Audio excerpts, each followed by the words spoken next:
country in your UNGA speech, but it's a country that we've tried very hard to de-hyphenate in our foreign policy, but it is on somebody's mind here.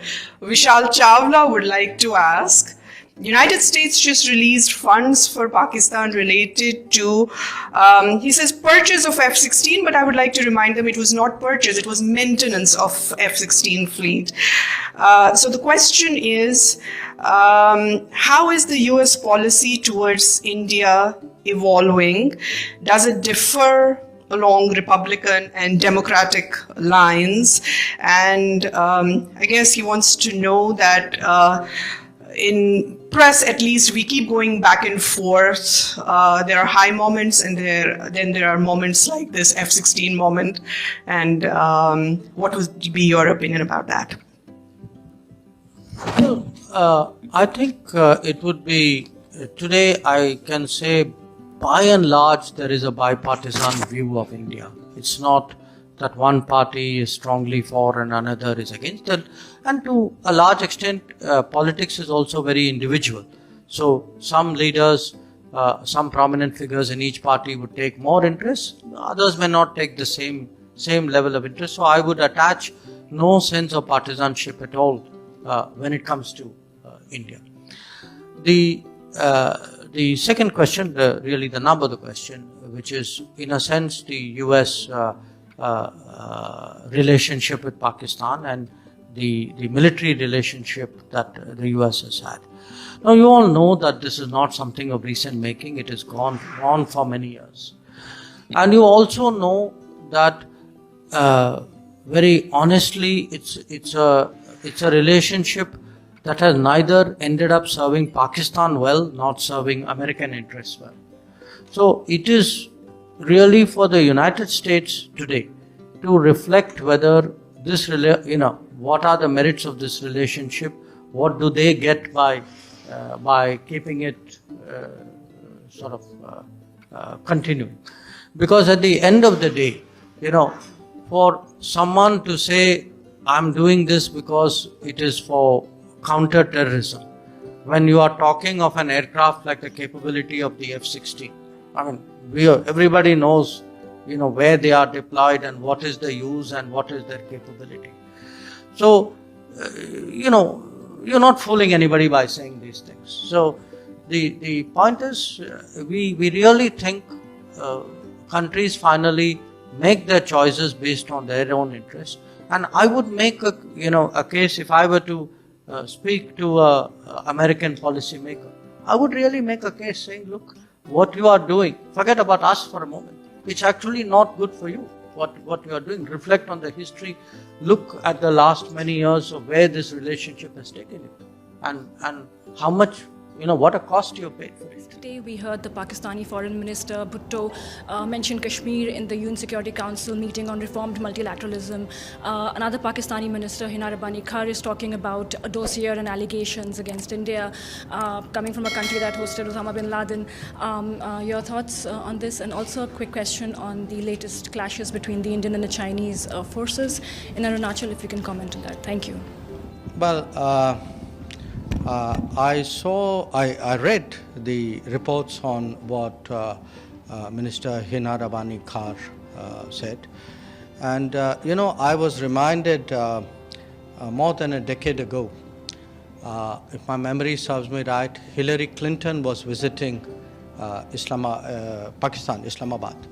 And Hina Rabbani Khar was a minister at that time. And I think standing next to her, Hillary Clinton actually said that if you have, I'm giving you the sense, it's not an exact quote, that if you have snakes in your backyard, you can't expect them to bite only your neighbors.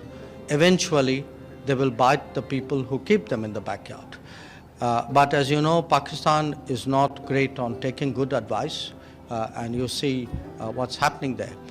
In terms of what they are saying, look, the truth is, everybody, the world today sees them as the epicenter of terrorism. Now, I know we've been through 2.5 years of COVID, and a lot of us have brain fog as a result. But I assure you, the world has not forgotten where does terrorism, who has their fingerprints over a lot of activities in the region and beyond the Mr. region. Borrell is not here today, not here now, but he was in the meeting, and he told the Financial Times before the meeting that the EU should be putting sanctions on refined oil products from India using Russian oil. I just wondered what the response of the minister was. Thanks. Well, you're right. Mr. Borrell is not with us now, but I really don't see the basis for your question because my understanding of the Council regulations is that if Russian crude is substantially transformed in a third country, then it's not treated as Russian anymore. I would urge you to look at Council Regulation 833/2014. सबसे पहला प्रश्न मेरा secretary के लिए क्या ये मुश्किल that India has yet to condemn Russia's invasion. What more can the U.S. do to persuade India to make what some would argue is a symbolic step, but still a critical one? And there are a number of reports suggesting that Moscow and Delhi are trying to work out some sort of currency exchange for future energy purchases. Did you tell Secretary Jaishankar that these could risk violations of not just current sanctions, but also risk violating CAATSA? I think I probably answer for both of us. First of all, thank you for the advice and suggestions in your question.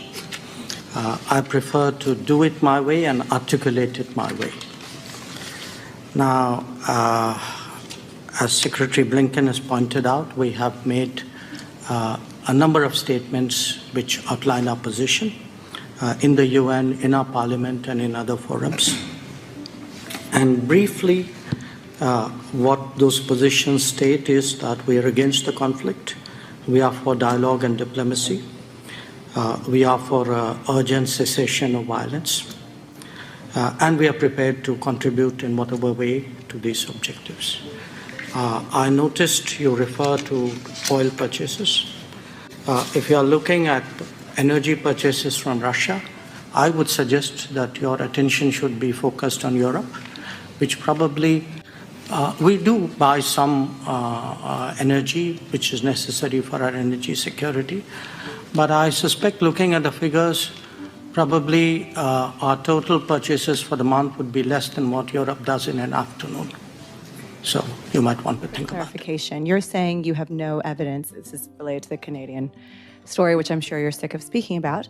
Have the Canadians, there's been reporting that there have been progressive visits from the Canadians to India, including in August. You're saying that you've never familiarized yourself with the documents that were, or no documents have been provided to you by the Canadians that purport to show evidence that Indian officials in Canada were aware of this attack. You have not seen let these me understand intercepted. that. Are you saying the Canadians gave us documents? I'm asking you if the Canadians gave you the intercepted documents.